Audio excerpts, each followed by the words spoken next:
John signed the divorce papers with a coldness that even he didn't know he was capable of. Sadie cried across the table, but he didn't even look back. For him, that was the end, final, cruel, necessary.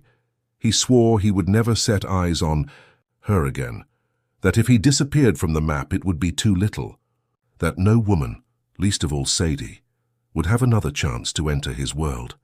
But the vows of a wounded man are weak in the face of time. What John didn't know, what no one could have imagined, is that destiny has a perverse way of mocking our certainties. But that's just the beginning. Because John didn't just break his vow to never look at her again, he did something even more unthinkable. He married Sadie again. And the reason is something that no one, absolutely no one, is prepared to hear. So let me take you back to Colorado. Back to the beginning of a story that proves love can fall apart and still find a way back home. John was a firefighter in Denver, brave on the outside, quiet on the inside. Sadie? She was all heart, a school teacher with eyes that smiled even when her mouth didn't. They met in the most ordinary way at a coffee shop on a rainy morning, but it felt like lightning struck when their eyes met. They fell fast. They married faster. But real life is rarely a fairy tale. The first year was sweet. Laughter, road trips, late-night pancakes. They were the couple everyone thought would last forever. But forever came with fights. Little things at first. Dirty dishes, late nights at work, missed calls. Then bigger things. Misunderstandings, silence, resentment. John buried his emotions. Sadie begged him to talk. He shut down. She pulled away. They were two people standing inches apart, but 1,000 miles away. And then came the day they both said, "I can't do this anymore." No yelling, no drama, just pain. Quiet, cold pain. The divorce was quick, clean on paper, messy in the soul.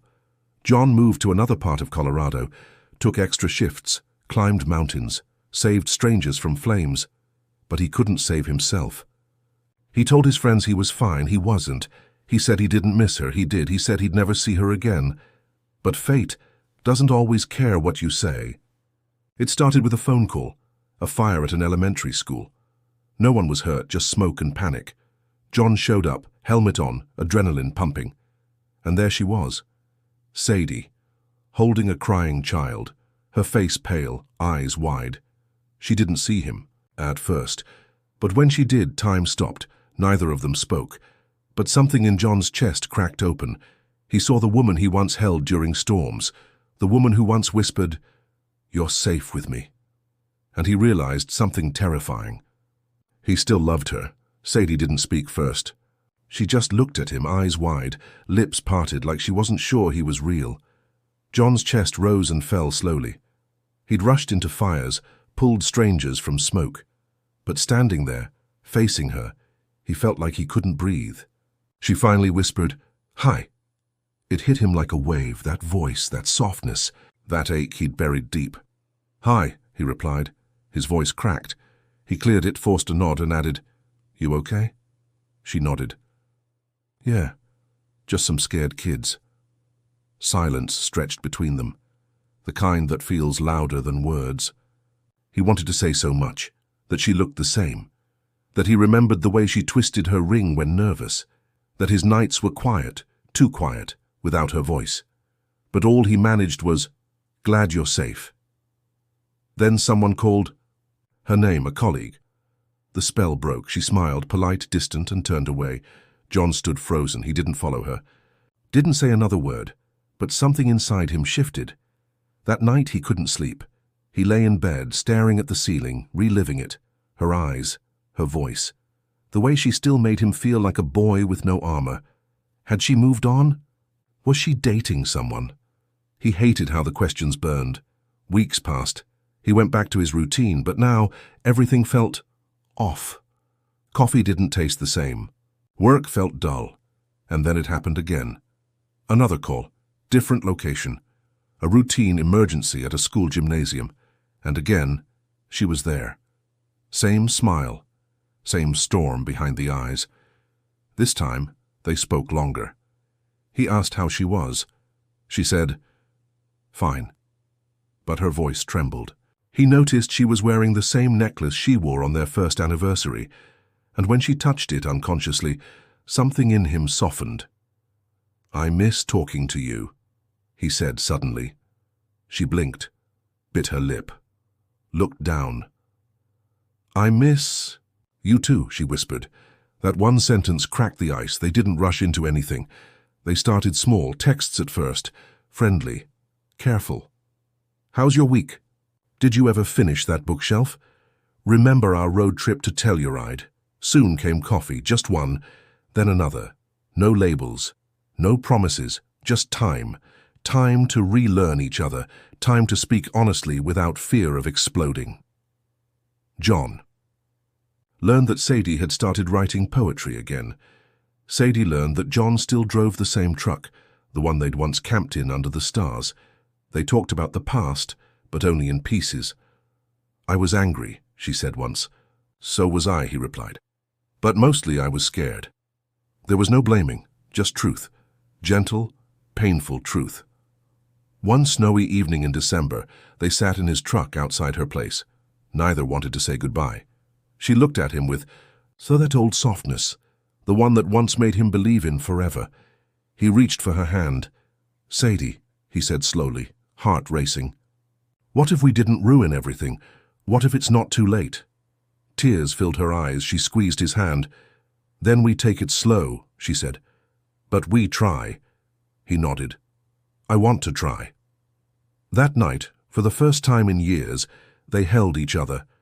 Not out of habit, but out of hope. Trying again wasn't easy. They didn't pick up where they left off, because where they left off was broken.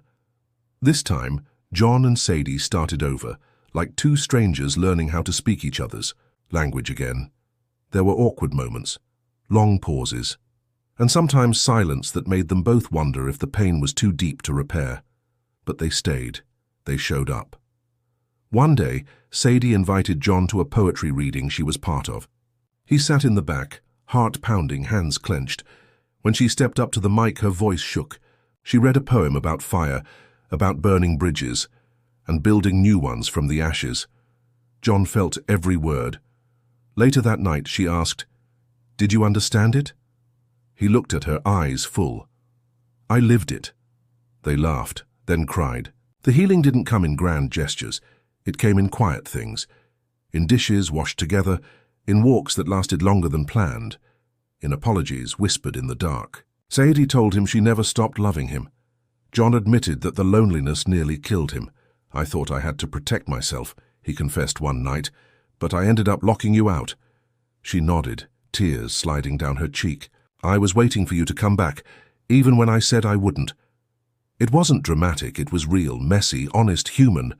And slowly love returned, not the love from before, something newer, stronger, because this time they weren't in love with the idea of each other. They saw the cracks and stayed anyway. 1 year later, on a quiet trail near Boulder, the air cool and pine-scented, John paused mid-hike. Sadie turned to him, smiling, cheeks pink from the cold. "Everything okay?" she asked. He didn't speak right away. Instead, he reached into his jacket and pulled out a small box. Her eyes widened. "John, what are you doing?" He opened it. Inside, a simple ring, nothing flashy, just real, just them. "I know we said we'd take it slow," he said, voice steady but full of emotion. "And I know we've been here before." She blinked, holding her breath. "But this time I'm not promising a perfect life, just a real one, together. No masks, no running." He looked at her, eyes wet. "Sadie, will you marry me again?" She laughed and cried at the same time, then whispered the word he never thought he'd hear again. "Yes." They kissed as snow began to fall, soft and silent, like a blessing from the sky. This time their wedding was small. Close friends, family, a simple ceremony under the golden trees of autumn. And when they said, "I do," again, it wasn't just words, it was a vow reborn, not built on dreams but on everything they survived. Marriage felt different the second time, not because the love was weaker, but because it was deeper, wiser, and far more patient. John and Sadie didn't rush into routines or chase perfection. They built slow, brick by brick. She moved back, into the old house, the one with creaky floors and a view of the mountains, the same home where they once argued and now where they laughed again. They repainted the kitchen. They got a new couch, but they kept the same coffee mugs. Little things, familiar, steady. Every morning John would make her tea before leaving for work. Every night Sadie would wait up, even when he was late from the station, just to see his face before bed. They argued sometimes. Of course they did. But now there was no slamming doors, no walking away. Instead, there were pauses, deep breaths, and most importantly, there was listening. One night, Sadie looked at him across the dinner table, fork frozen in mid-air. "You're softer now," she said gently. John blinked. "Softer?" She smiled. "I mean it in a good way." He tilted his head, amused. "How?" "You used to carry everything alone. Now you let me help carry it too." John leaned back in his chair, eyes glinting. "I learned the hard way. I never want to lose you again." And he meant it. The biggest change wasn't just in how they loved each other, it was how they forgave each other. Every mistake, every scar, every version of themselves that failed before, gone, and in its place, grace. Then one morning, Sadie stood at the bathroom door, quiet, nervous. John was brushing his teeth. She held up a small white stick. 2 pink lines. His eyes locked on it, then on her. "You're pregnant?" he whispered. She nodded, tears already forming. He dropped the toothbrush, walked to her, took her face in his hands, and just said over and over again, "Thank you, thank you." 9 months later, on a rainy spring night, their daughter was born. Her name was Lily. She had Sadie's eyes, John's quiet smile. He held her like glass, whispering promises she couldn't understand, but he would spend a lifetime keeping. Sadie watched from the hospital bed, exhausted and glowing. "She's beautiful," she said softly. John kissed her forehead. "So are you." The first year as parents was chaotic. Sleepless nights, endless diapers, moments where they felt like they were drowning. But through the exhaustion there was joy. Lily's laughter filled the house, her tiny feet thumping on hardwood floors. Her first words, "Dada," followed quickly by "Mama." Then 2 years later came Caleb, born during a snowstorm, just like the night John first realized he still loved Sadie. He had a loud cry, a full head of hair, and a grip so strong it made John cry. They were a family, not perfect, but real. There were toys everywhere, crayon marks on walls, sticky handprints on windows, and still love, so much love. One evening, after putting the kids to bed, John and Sadie sat on the porch watching the sun melt behind the Rockies. He took her hand, fingers worn from years of holding on. "Can you believe we made it?" he asked. She rested her head on his shoulder. "Sometimes I still can't." He kissed the top of her head. "You saved me, Sadie. Twice." She turned to him. "No, we saved each other." And in the silence that followed, surrounded by the soft hum of a world that had once fallen apart and come back together, they smiled. Because they knew this time it would last. Years passed. The seasons changed, as they always do. Lily grew into a curious, wild-hearted girl who painted her dreams on every surface she could find. Caleb? He was quiet, like his father. Thoughtful, always building, always observing. John and Sadie watched their children grow with a kind of gratitude words could never capture. The house aged, so did they. But their love, it didn't wear out. It just deepened, like roots that grow stronger beneath the surface. Some nights, John would look at Sadie across the dinner table and still see the girl from the coffee shop. And she would look at him and still see the man who knelt in the snow with a second chance in his hand. They told their children stories of how love isn't always easy, of how sometimes people break and fall apart and lose each other, one day while walking with Lily and Caleb along a pine-covered trail near Boulder. John stopped. The kids ran ahead, chasing a squirrel. Sadie looked at him, puzzled. "You okay?" He nodded slowly, then smiled. This is the trail, where I asked you to marry me again. She froze. Oh my God, it is. They stood there for a moment, surrounded by tall trees and the distant sound of laughter. John reached for her hand. Best decision I ever made, he said. Sadie leaned in, whispered, Mine too. The wind blew softly. The sun peeked through the trees. They stood there, two people who had once fallen apart and stitched themselves back together with forgiveness, grace, and time. And as their children called out from ahead, they walked forward, together. Because in the end, the fire between them never truly died. It just needed time to burn again.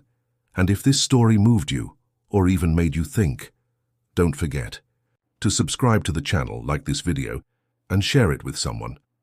And this story is a work of fiction. All characters' names and situations are entirely made up and are not based on real individuals. Any resemblance to actual persons, living or dead, is purely coincidental.